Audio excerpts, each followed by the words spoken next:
বাংলাদেশ পরমাণু কৃষি গবেষণা ইনস্টিটিউট বিনা উপকেন্দ্র চাঁপাইনবাবগঞ্জের আয়োজনে ও কৃষি সম্প্রসারণ অধিদপ্তর চাঁপাইনবাবগঞ্জের সহযোগিতায় বিনা গবেষণা কার্যক্রম শক্তিশালীকরণ প্রকল্পে অর্থায়নে মঙ্গলবার সকাল 10:30টার দিকে উপজেলা নিজামপুর ইউনিয়নের ফুলকুড়ি নবযুগ সরকারি প্রাথমিক বিদ্যালয় মাঠে নাচল উপজেলা কৃষি অফিসার সালে আকরাম এর সভাপতিত্বে এবং চাঁপাইনবাবগঞ্জ বিনা উপকেন্দ্রের এসও শাহ মুস্তাক আহমেদ চৌধুরীর সঞ্চালনায় কৃষক মাঠ দিবস আলোচনা অনুষ্ঠিত হয়।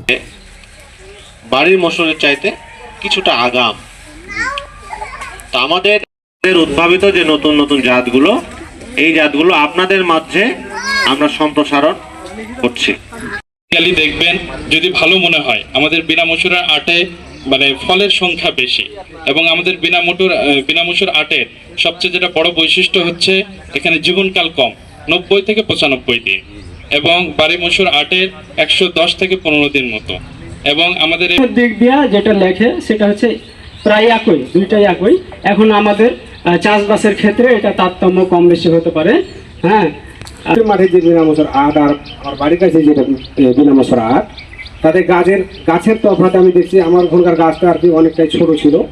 তারপরও মনে করেন যে ওখানে 10 কাঠাতে আমি আপনার 3 মণ 6 কেজি মুক্ত বিনা 10, তাতে যেটা আমি নভেম্বরের 24 তারিখে বপন করেছিলাম, তাতে আল্লাহ রহমতে অনেক ভালোই হয়েছিল। লাস্টের দিকে এসে একটু মহা না কিসের জন্য মাথাটার ফলগুলো নষ্ট হয়ে গেছে। তারপরও আল্লাহ আমাকে অনেক দিয়েছে, মানে 7.5 মণ করে আমার ফলন হয়েছে। 8 দেখায় এবং 10ও দেখায়।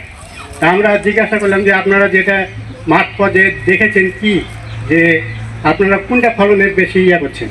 তো বললো যে আমরা যেটা কৃষকের মুখে শুনেছি সেটা হলো 10টার ফলন ভালো। থেকে একটু শুনবো, তারপর সাবমিট দিকে চলে যাবো। চলো।